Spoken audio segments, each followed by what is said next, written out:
El sistema cardiovascular. Ya este tema es corto, ¿ok? Hay cosas puntuales que el doctor le suele preguntar, así que presten atención. Primero vamos a hablar un poco sobre lo que es el corazón. Seguramente ustedes ya conocen, ¿no?, sus características anatómicas y etc. Entonces, el corazón, ¿qué es? Viene a ser una bomba muscular, está conformada por lo que es un músculo estriado cardíaco, ¿no?, de control involuntario. ¿Ya? El corazón pues se encarga de ¿qué? De bombear la sangre hacia todo el organismo, ¿no?, a la circulación sistémica. De igual forma, ¿no?, a la circulación pulmonar o circulación menor para que la sangre se oxigene. ¿Cómo está, ¿cuál es la configuración del corazón? Conformado por dos atrios y dos ventrículos, ¿no? Los atrios también conocidos como aurículas. Y tiene sus dos válvulas auriculoventriculares, ¿no? En el lado derecho, la válvula, ¿cómo se llama? Tricúspide. En el lado izquierdo, la válvula mitral. Sí. Sí, ya. Y tengo dos válvulas sigmoideas o semilunares, ¿no? La aórtica y la pulmonar. Y dos tabiques, ¿no? Un tabique interventricular y otro tabique interauricular que estaría a ese nivel. Ahora, la estructura, bueno, está conformada por músculo estriado cardíaco y tiene un esqueleto fibroso. Ese esqueleto fibroso del corazón viene a ser nada más que el aparato valvular, ¿ya? Que está conformado por 4 anillos fibrosos, ¿no? Que van ubicados en los orificios de cada válvula, ya sea la auriculoventricular o la sigmoidea. Y hay 2 trígonos fibrosos que están ubicados en lo que son las válvulas auriculoventriculares.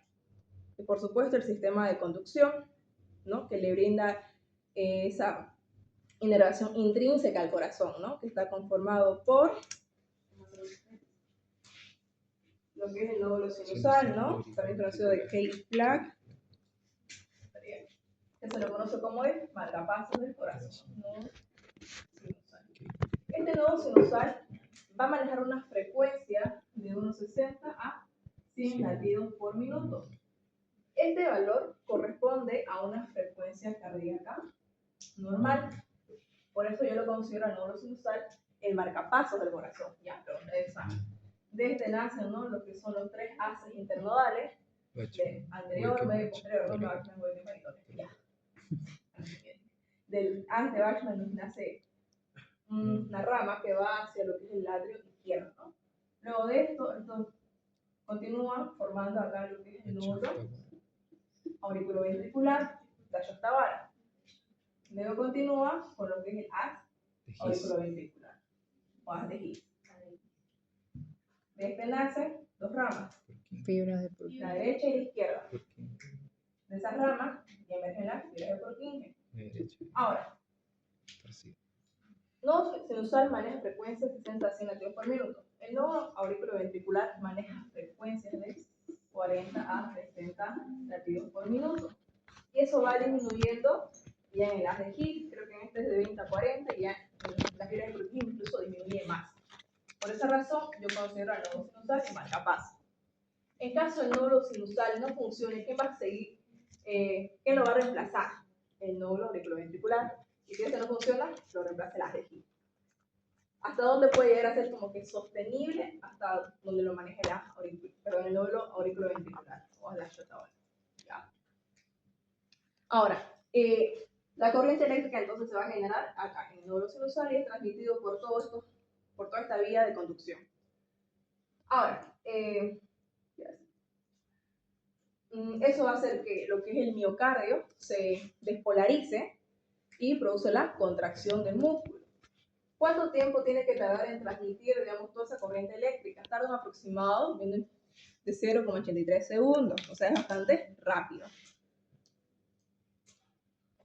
Ahora bien, el corazón también tiene su inervación extrínseca, que está dada ¿por quién? Por el sistema nervioso autónomo, ¿no? Tenemos lo que es el plexo cardíaco, ¿no?, que está conformado por cadena simpática y el nervio vago. ¿Qué hace el parasimpático? ¿Qué hace el vago en el corazón? Si es el sistema de relajación, de la digestión, todo eso. Va a hacer que la frecuencia cardíaca disminuya, que la fuerza de contracción del corazón disminuya. Si disminuye eso, la frecuencia cardíaca va a disminuir. ¿Qué hace el simpático? El sistema de lucha y huida o sistema de alerta. Va a aumentar todo, ¿no? Aumenta la frecuencia cardíaca, aumenta la fuerza de contracción, ¿ya? Entonces el corazón tiene 2 tipos de inervación, intrínseca y extrínseca. cómo está conformada la pared del corazón, lo que hemos estado basándonos en lo que dice Ross, tiene lo que son 3 capas, ¿ya? Endocardio, miocardio y epicardio, que son las 3 capas que observamos en esta imagen, y aparte tengo el pericardio fibroso.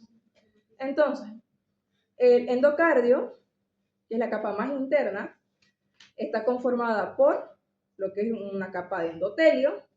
¿Qué tipo de epitelio tiene el endotelio? Plano simple. Muy bien. Debajo de todo el epitelio, ¿qué tejido tengo? Conjuntivo laxo. Entonces, ese tejido conjuntivo subendotelial viene a ser el conjuntivo laxo. Igual se pueden encontrar células adiposas.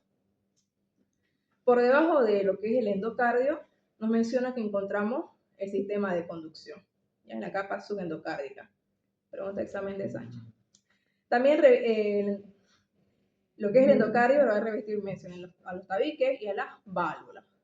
Luego, lo más característico del corazón, su miocardio, ¿no? El miocardio, que viene a ser esa capa muscular, es mucho más grueso en las aurículas o los ventrículos. ¿Dónde? ¿Qué? El miocardio, ¿dónde es más grueso? ¿Aurículas o ventrículos? Ventrículo. ¿El derecho o izquierdo? ¿En cuál es más grueso? Izquierdo. ¿Por qué razón es más grueso el miocardio en el ventrículo izquierdo? En enviación de la aorta. Porque tiene que manejar mayor volumen de sangre, por lo tanto tiene que ejercer mayor presión. Por ende, el miocardio es más grueso, ¿no? Muy bien. Luego tengo acá lo que es el epicardio. El epicardio es conocido como la capa visceral del pericardio seroso, ¿ya? Entonces, hablando de manera global, todas las capas que están envolviendo el corazón vendrían a ser pericardio fibroso, pericardio seroso, luego miocardio y endocardio, ya lo que estudiamos en anatomía, ¿no? Entonces, pericardio fibroso es una bolsa fibrosa que está envolviendo el corazón, que viene siendo de sus medios de fijación, ¿no?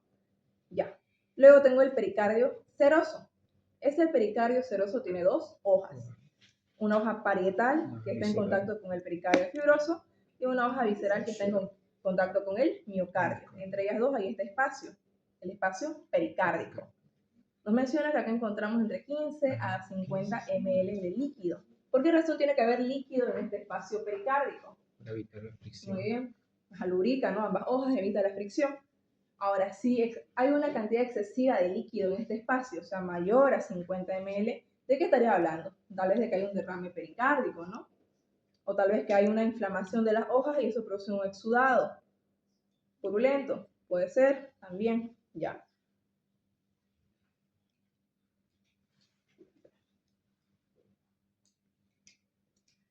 Continuando, hoy vamos a estudiar más de todas las características que tienen las arterias y las venas. Hay que saber las diferencias histológicas que poseen cada una de estas. A manera global, ¿qué tienen en común arterias y venas? Van a tener ambas lo que son 3 túnicas, ¿ya? En una túnica interna o íntima, túnica media y túnica externa o adventicia. ¿Qué es lo que posee una túnica íntima? Tiene su endotelio, que está sentado sobre su lámina basal. Por debajo del endotelio tengo un subendotelio que viene a ser el tejido conjuntivo laxo. Entonces se cumple la regla que hemos mencionado, ¿no? Al estudiar tejido epitelial. Y lo limita una lámina elástica interna, ya generalmente en las arterias y arteriolas. La túnica media viene a ser nada más que músculo liso, ya varias capas de músculo lisos alternadas con fibras elásticas. Y también tiene una lámina elástica externa que la limita. Y luego finalmente la túnica externa o adventicia, que es tejido conjuntivo, ¿ya? Acá tengo fibroblastos, voy a encontrar macrófagos, y tiene lo que es el nervio vasorum, son los nervios que inervan a los vasos sanguíneos, y tengo un vasa vasorum, o vaso de los vasos, que dan irrigación a los vasos sanguíneos, ¿ya? Eso lo menciona el doctor y así que yo creo que lo puede preguntar. Se olviden los componentes de cada una de las túnicas. Ahora bien, tanto arterias, venas, vasos linfáticos están recubiertos por lo que es un endotelio, ¿no? Caso de arterias y venas, endotelio vascular. El endotelio no solamente se encarga de tapizar el vaso sanguíneo, sino que tiene múltiples funciones. Acá Ron nos menciona 6 funciones, ¿ya? Uno, tengo el mantenimiento, o bueno, barrera selectiva. Eso quiere decir que el vaso sanguíneo no va a hacer que cualquier sustancia pase del vaso sanguíneo al tejido conjuntivo, o del tejido conjuntivo al vaso sanguíneo. O sea, que tiene una permeabilidad selectiva, actúa como un filtro. Entonces, por ejemplo, ¿va a permitir el paso del oxígeno del vaso sanguíneo hacia el tejido conjuntivo? Sí. ¿Va a permitir el paso de proteínas al tejido conjuntivo? No. Ya por eso se llama permeabilidad selectiva. También actúa como barrera no trombogénica. Esto lo va a hacer a través de...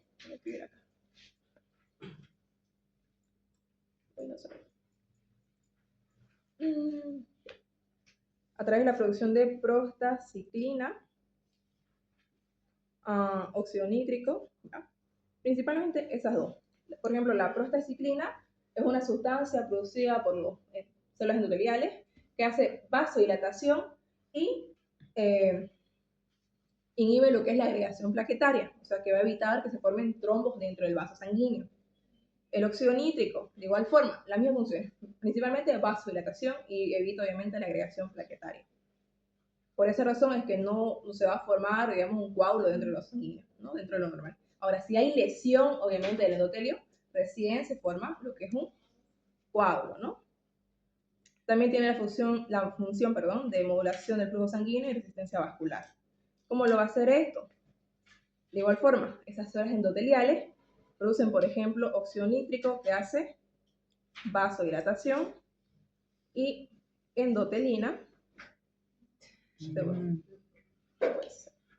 está, sí. Ya no. Que hace vasoconstricción. ¿Ya? Sí, está ya ahora de nuevo. Okay. Luego tengo otra función que es la regulación y modulación de las respuestas inmunitarias. Cuando hay inflamación, ¿qué va a pasar? Lo que son unos vasos sanguíneos bien pequeñitos, que son las vénulas postcapilares, producen lo que es vasodilatación, aumenta su calibre. Eso va a hacer que las uniones que hay entre una célula y otra célula endotelial se separen. Por ende, el linfocito, el leucocito, digamos un neutrófilo, va a poder migrar hacia el tejido conjuntivo. Y esos son, por eso, regulación y modulación de respuestas inmunitarias. También tengo la función de síntesis hormonal, porque produce endotelina, porque produce óxido nítrico, prostaciclina, ya. Y por último, la modificación de las lipoproteínas por oxidación. Eso quiere decir que si hay una lesión, por ejemplo, del vaso sanguíneo, porque hay, no sé, tales muchos lípidos circulando, eso va a hacer que se forme una placa aterosclerótica, ¿ya? A partir de esas lipoproteínas de baja densidad, que es el colesterol malo. ¿Ya? Entonces, el endotelio tiene múltiples funciones. ¿Cómo se clasifican las arterias? Ya hablando de estas. Sabemos que las arterias se van a formar a partir de lo que es la aorta, ¿no? Entonces va de grande a chiquito, a pequeño. Vamos a comenzar mencionando las arterias de gran calibre, o también conocidas como arterias elásticas. Ejemplos de arterias de gran calibre: aorta, subclavia, carótidas comunes, femoral, ya femoral, las ilíacas comunes, ¿no? Femoral, creo que no la podría. Pero eso está ahí. Sí. Femoral decía yo. Ya femoral. Capaz ilíaca. Ok, entonces esos ejemplos tienen que aprenderse al menos unos 3, porque les pregunta examen. Tengo arterias de mediano calibre, también conocidas como arterias musculares. Podemos mencionar no solo la arteria humeral, ¿sí? Ya radial, cubital, no sé. Ya, esas arterias facial, ¿ok? Todas las que tienen nombres y son de menor calibre, ¿ok? Y luego tengo las arterias de pequeño calibre. Y por último, las arteriolas. Ya, tienen que saber nombrar al menos de estas dos acá 3 ejemplos, o mejor se aprenden 4. Ya, porque es pregunta abierta. Entonces, las arterias de grande calibre o arterias elásticas, ya sabemos que tienen sus 3 túnicas. ¿Qué características propias tienen estas acá? En la túnica íntima, sus células endoteliales van a poseer estas inclusiones, conocidas como cuerpos de Weibel-Palade, ¿ya? Solamente en arterias de gran calibre, pregunta de examen. Estas inclusiones tienen forma de bastón.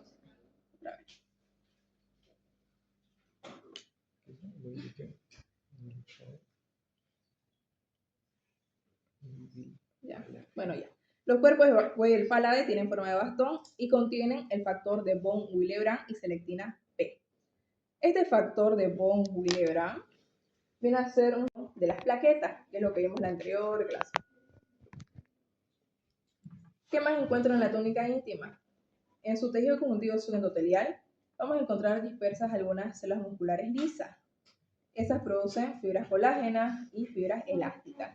Si se dan cuenta, acá la célula en la túnica íntima, la célula encargada de producir componentes, la matriz extracelular, no es el fibroblasto, sino que es una célula muscular lisa. Ya. Pasamos a la túnica media. Es la capa más gruesa que tienen las arterias generalmente. Entonces tiene capas de músculo liso, tiene láminas elásticas. Si observan la imagen, tengo acá capa de músculo liso. Lo que está amarillo son láminas elásticas, luego tengo músculo liso, láminas elásticas y así sucesivamente. Van alternándose. De igual forma, hay fibras colágenas y sustancias fundamentales. En el mismo caso que la túnica íntima, en la túnica media, su célula principal que se encarga de producir los componentes de esa matriz extracelular son las células musculares lisas. ¿Ya? Eso es pregunta de examen de oscilatura. Luego tengo la túnica adventicia, que viene a ser más delgada en las arterias. En cualquier arteria viene a ser más delgada. ¿Cómo está conformado? Por tejido conjuntivo. ¿Qué tengo en tejido conjuntivo? Tengo fibroblastos, macrófagos, fibras elásticas, colágeno. Acá encuentro igual lo que son los vasos de los vasos y los nervios, ¿no? Del vaso. Y su célula principal acá es fibroblasto, porque está conformado por lo que es tejido conjuntivo, ¿no? Eso de membrana elástica interna corresponde a túnica íntima, por si acaso.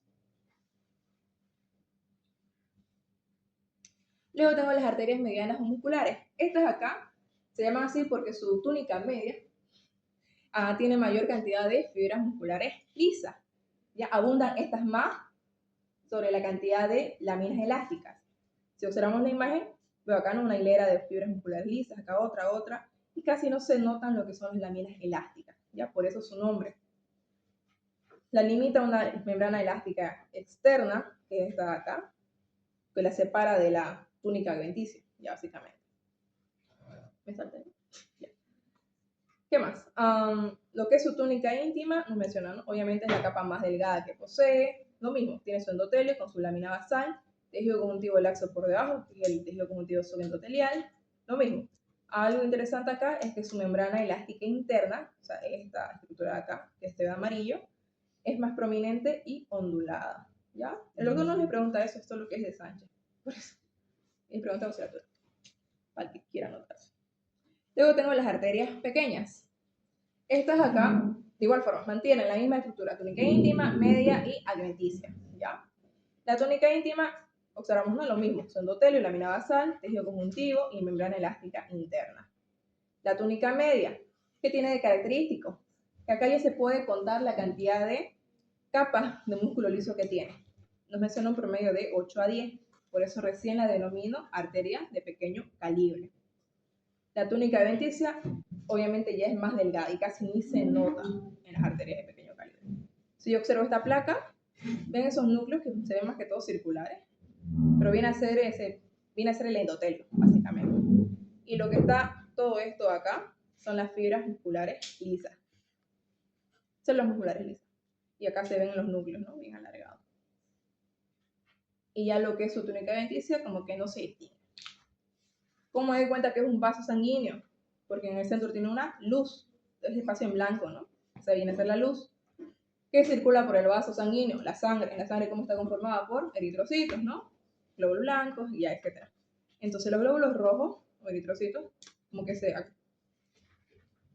aglomeran, ¿ya? Se ven bien compactados en la placa, ya en este caso. Por eso yo puedo distinguir que es un vaso sanguíneo.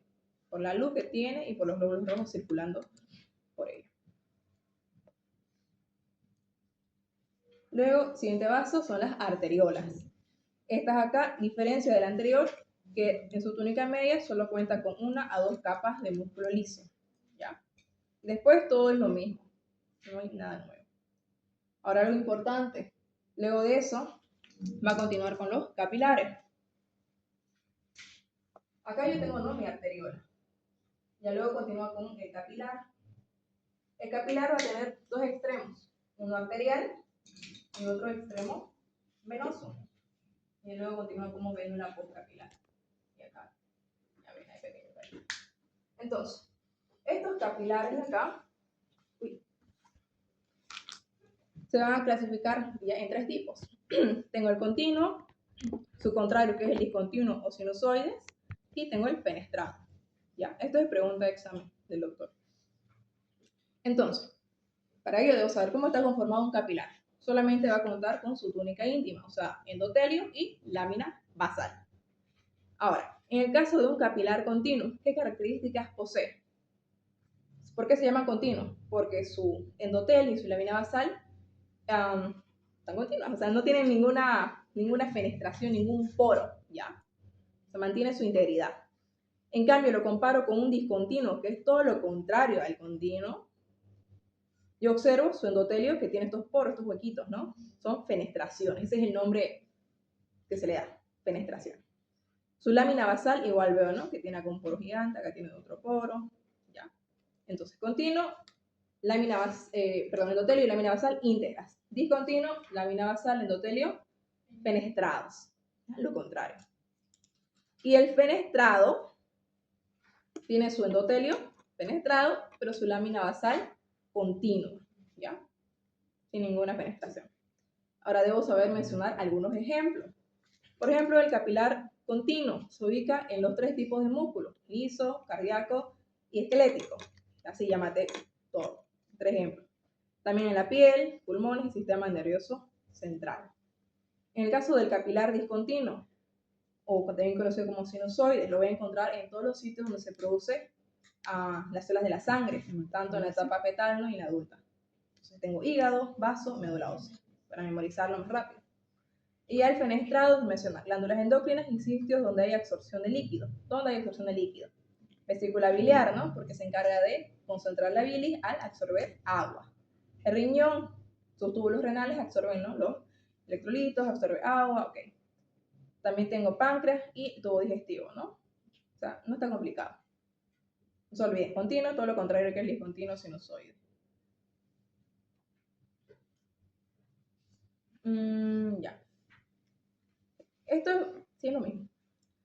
Ahora agregando, digamos, por ejemplo, otras características que posee, aparte del capilar continuo, ya sea que su endotelio y su lámina basal son continuas, o sea, están íntegras.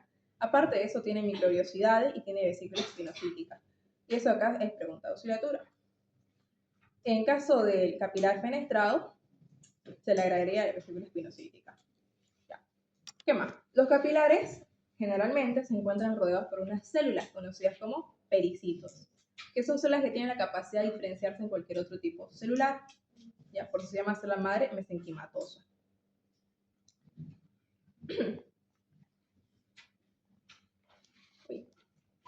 Otro término que yo debo conocer son las anastomosis arteriovenosas. Pregunta de examen, las ubicaciones, ¿ya? Me acuerdo que lo preguntó el doctor.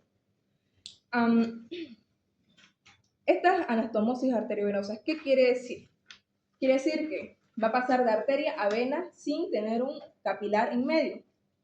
Por ejemplo, acá yo tengo un capilar en medio, ¿no? Acá tengo mi arteria y acá tengo mi vena. Y en medio de ellas tengo mi lecho capilar. Pero una anastomosis arteriovenosa viene a ser esta acá, que pasa directo, ¿no? De arteria a vena. ¿Cuál es la función que cumplen estas anastomosis? Termorregulación.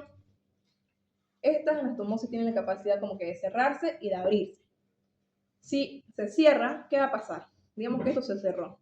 La sangre va a ir por el lecho capilar, o sea, por todo este lecho capilar, y recién va a llegar a la vénula, ¿no? Entonces, esta es una forma de guardar calor. Pero si mi anastomosis arteriovenosa se abre, o sea, si está abierta, la sangre va a ir directamente por acá, hacia la vena. Entonces, es una forma de perder calor. Ya por eso su función es la termorregulación. ¿Ya? Debo conocer algunas ubicaciones, por ejemplo, la piel de la punta de los dedos de las manos, de los pies, la nariz, los labios, el tejido eréctil del pene y el clítoris. ¿Okay? No se olviden, la ubicación es la pregunta exacta. Y la función igual por si acaso. ¿Qué más puedo observar en esta imagen? Veo que mi arteriola está envuelta, ¿no? Por unas células musculares lisas. Estas células musculares que la envuelven actúan como un esfínter precapilar. Quiere decir que va a controlar la sangre que va a pasar hacia el lecho capilar. ¿Qué significa esto? Que la arteriola va a regular la cantidad de sangre que llega hacia cierto tejido. ¿Ya? Si esta se contrae, va a disminuir el flujo de sangre hacia el tejido. Si esta se relaja, aumenta el flujo de sangre hacia el tejido, ¿ya? Eso es algo importante, lo van a ver en fisiología. Siguiente. Luego tenemos las venas. Las venas van a ir de pequeño hacia grande, ¿no? Entonces, vamos a iniciar con vénulas. Luego, estas vénulas postcapilares. Luego tengo las venas de pequeño calibre, de mediano calibre y las de gran calibre. Igual apréndanse ejemplos ya de estas acá, de las de gran y mediano calibre. ¿Qué características tienen las venas? Estas acá, a diferencia de las arterias, su túnica adventicia va a ser mucho más gruesa y su túnica media, que está conformada por músculo liso, es un poco más delgada. Por eso es que las venas tienden a colapsarse, se ven más aplanadas. Si ustedes tocan el cadáver van a sentir la diferencia, ¿no?, entre las arterias y las venas. Las arterias son como que más duras, ¿no?, un poco más gruesas, y las venas se las puede aplanar. Ya. ¿Qué más? Las venas, la gran mayoría de estas poseen lo que son válvulas para evitar el flujo retrógrado de la sangre. Ya. Entonces, comenzamos con las vénulas postcapilares. ¿Cómo están conformadas? Solamente por túnica íntima, o sea, endotelio y su lámina basal, ¿no? Y obviamente los pericitos que la envuelven.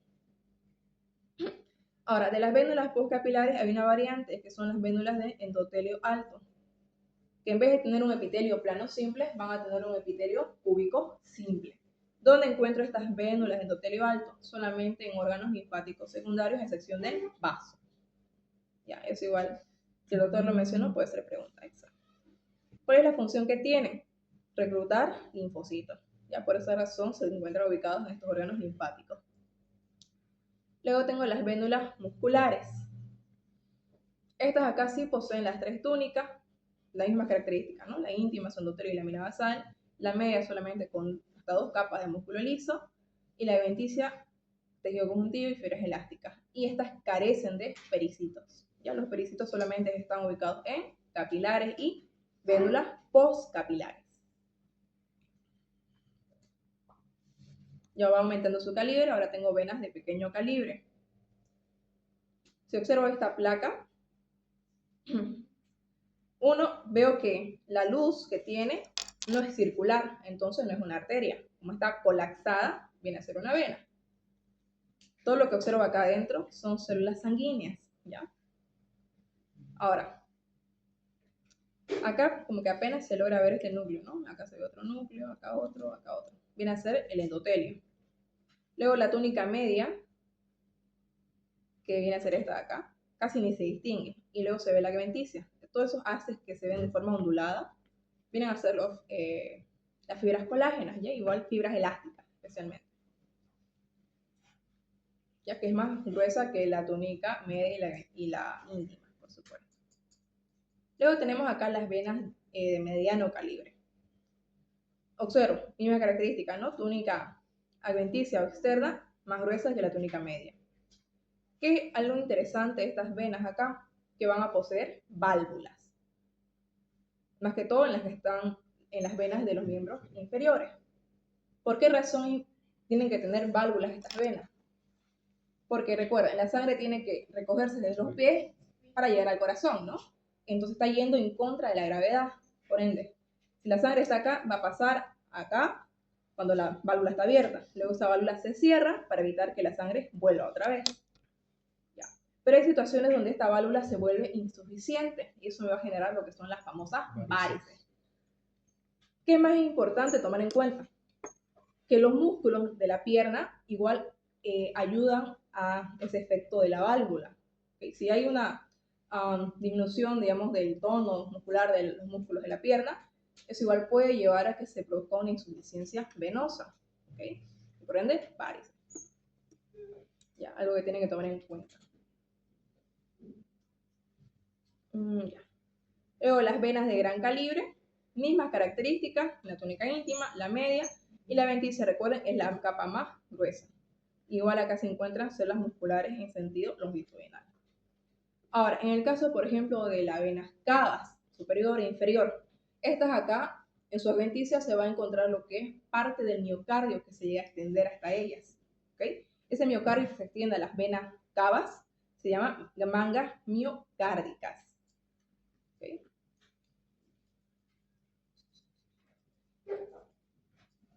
Ya. Entonces, ¿cómo yo reconozco cómo diferencio una arteria de una vena? Primero observo la luz que tiene. Eso me va a guiar bastante. En la arteria tiene su luz más o menos con forma circular. Y en la vena se ve aplanada. Ya. Luego puedo guiarme con lo que es la capa muscular. En las arterias es mucho más gruesa. Acá en cambio en la vena es bastante delgada. La adventicia en las venas es muy gruesa. Y en las arterias es más delgada. ¿Ya? Esas diferencias tienen que tener en cuenta. Les voy a preguntar, diferencia entre arteria y vena. Al menos 3 diferencias. Y ya. Ahora bien, existen algunos vasos sanguíneos que son atípicos. Rescatar a ver de acá lo que son los senos venosos durales. Por ejemplo, el seno venoso longitudinal mayor, el seno venoso sigmoideo, ¿ya? Todos esos senos están conformados por lo que es dura madre, ¿ya? No son vasos sanguíneos así como tal, por eso se llama atípico. La dura madre, si yo veo esta imagen, tiene 2 hojas, una hoja interna y otra hoja externa, ¿ya? O visceral y parietal. Entonces, lo que está pintado acá de verde, esta viene a ser la hoja externa y esta es la hoja interna de la dura madre. Hay sitios donde estas 2 hojas se separan y ahí es donde me forman este espacio conocido como un seno venoso dural. Ya, así se forman. Ahora, esto está tapizado obviamente por un endotelio.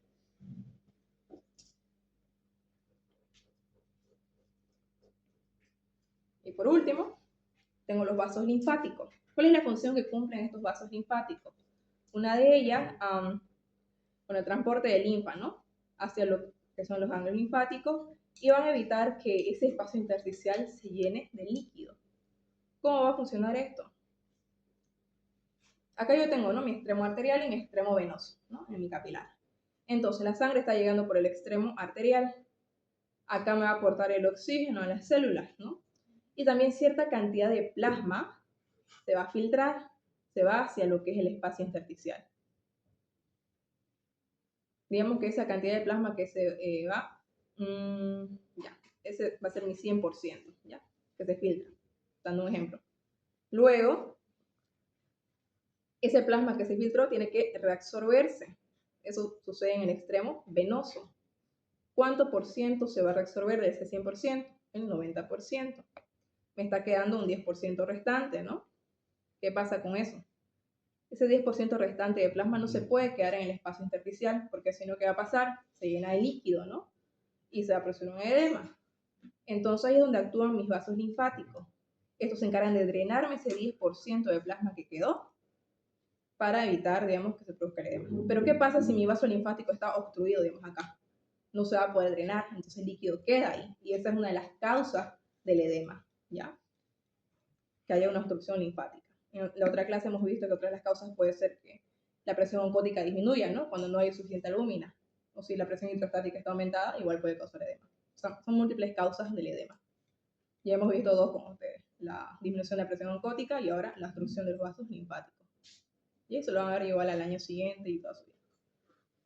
No se olviden de eso. En los capilares igual se filtra lo que es el plasma, ¿ya? ¿Quién se encarga de resolver ese 10% de plasma que queda en el espacio intersticial? Los vasos linfáticos.